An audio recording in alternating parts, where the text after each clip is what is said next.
अच्छा, कोई कह दे भगवान को एक लोटा जल चढ़ा दो तो हमें लगता हम कितना बड़ा उपकार करते हैं उन पर। आप विचार करो।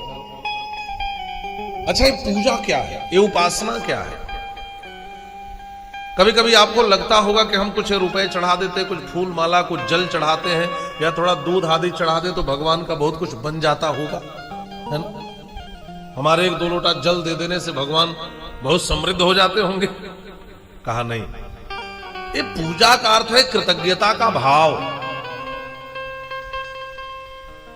जैसे कोई छोटा सा बालक अपने पिता के सिर में उंगलियां फेरे तो पिता का सरदर्द ठीक नहीं होता, लेकिन उसकी यह छोटी क्रिया पिता के हृदय को जीत लेती है और पिता अपने जीवन का सारा उपार्जन उस पुत्र पर उड़ेल देता है, उसको सब दे देता है।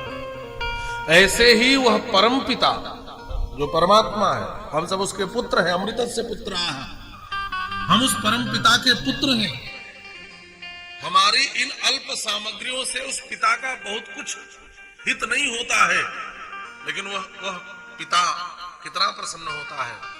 हमारी यह अल्प क्रियाएं उस परम पिता के हृदय को जीत लेती है और वह परम पिता हमें वह सब कुछ देता है जो हमें जीवन में चाहिए।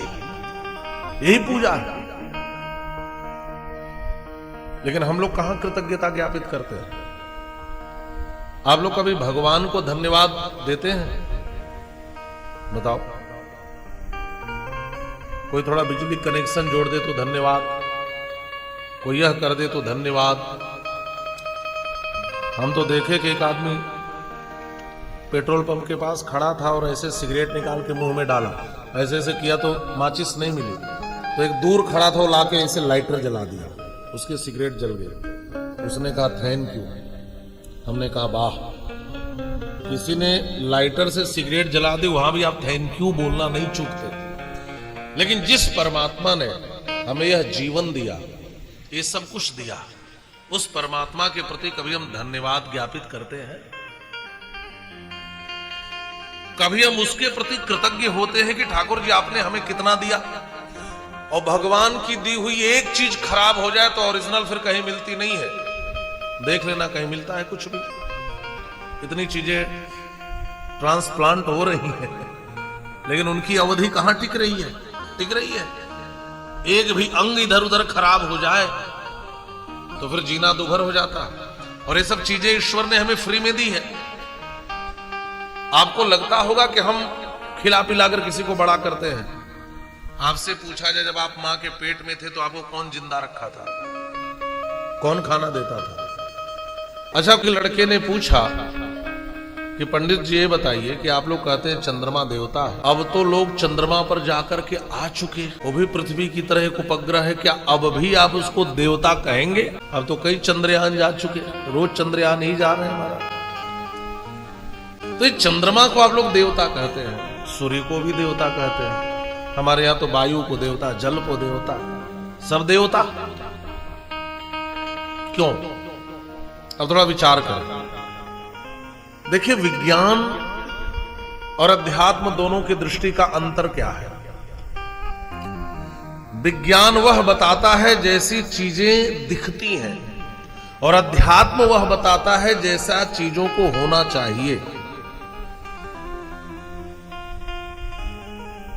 आप अपने बेटे को लेकर किसी मेडिकल कॉलेज में जाइए और मेडिकल साइंस का कोई प्रोफेसर हो, उसके सामने बेटे को रख दीजिए और पूछिए इसमें क्या है, तो प्रोफेसर तुरंत बता देगा कि इसमें इतना किलो मांस है, इतनी हड्डियां हैं, इतना रक्त है, उसे बता देगा किस मात्रा में। तो आप क्या मानते हैं कि इतने किलो मांस का, इतनी हड्डियों का समूह यह है? क्या आप यह मानते हैं कि मेरा बेटा है? क्या मानते हैं? अब दोनों दृष्टि है, एक और विज्ञान की दृष्टि है और एक और पिता की दृष्टि है। अच्छा, कोई पूछे कि बताओ इसमें तुम्हारा बेटा कहाँ है? इसका हड्डी बेटा है कि इसका मांस बेटा है कि इसका खून बेटा है कि इसका चमड़ा बेटा है? तो आप क्या कहेंगे? आप कहेंगे कि सारा मिला जुला स्वरूप जो है, और इसको देखकर मेरे हृदय में जो आह्लाद प्रकट होता है वह बेटा है। ये तो आप कहेंगे। यह दृष्टि का पार्थक्य, यह दृष्टि का अंतर है। चंद्रमा से हम शीतलता प्राप्त करते हैं, जिससे हम कुछ पाते हैं या जो हमें कुछ देता है हम उसको देवता कहते हैं। ध्यान से समझना, हम भारतवासी इतने कृतज्ञ हैं कि जो हमें कुछ देता है हम उसको देवता कहते हैं।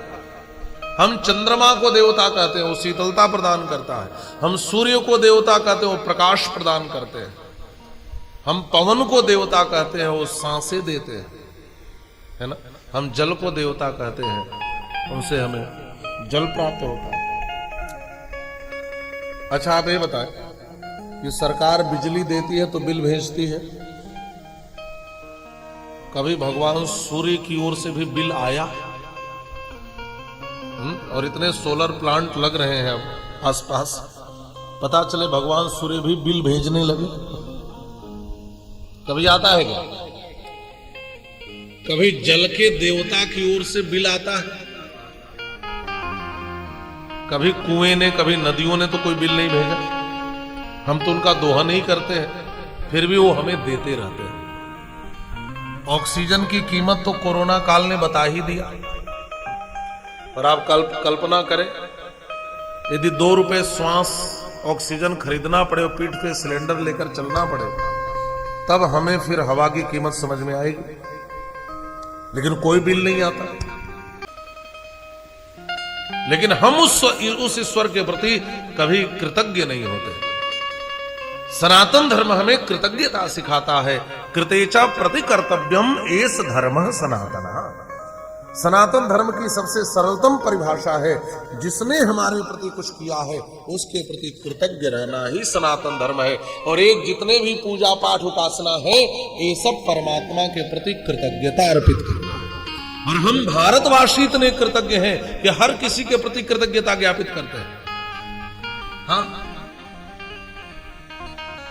कुछ लोग बड़बोलेपन में, बेहोशी में कहते हैं हिंदू हिंसक होता है। अरे हिंदू हिंसक हो सकता है? हम हिंदू तो, हमारे यहां तो गर्मियों में लोग पानी भर के रखते हैं कि पक्षी भी प्यासे न रहे। हमारे यहां तो चींटियों को भी दाना डालते हैं, चींटियों को भी शक्कर डालते हैं लोग। जो एक चींटी को भी शक्कर खिलाए महाराज। हमारे यहां तो लोग झाड़ू लगाते समय सोचते हैं एक चींटी भी न मर जाए। तो जो इतने उदार है, प्राणी मात्र के प्रति जिनके हृदय में इतनी करुणा भरी है, वह हिंसक नहीं हो सकता। अपितु औदार्य, सहिष्णुता, करुणा वस्तुतः सनातन धर्म में देखा जाता है। दुनिया का कोई धर्म नहीं कहता सर्वे भवन्तु सुखिनः, कहता है हर कोई कहता है केवल हम सुखी हो। लेकिन एक सनातन धर्म का बालक सुबह उठता था, कहता है सभी सुखी हो, सर्वे सन्तु निरामयाः, सब निरोगी हो, सर्वे भद्राणि पश्यन्तु मां कस्य दुख भाग भवेत्। सबके जीवन के दुख को भगाने की हम कामना और कल्पना करते हैं। यह सनातन धर्म का वैशिष्ट्य है महाराज, ये हिंदुत्व का वैशिष्ट्य है। हम कृतज्ञ हैं हर उस चीज के प्रति जिसने हमें कुछ दिया है। इसीलिए हम सबको देवता कहते हैं। हम प्रकृति की पूजा करते हैं, हम सूर्य चंद्र सबकी पूजा करते हैं। जिसने हमारे प्रति कुछ किया है उसके प्रति कृतज्ञ रहना ही सनातन धर्म है।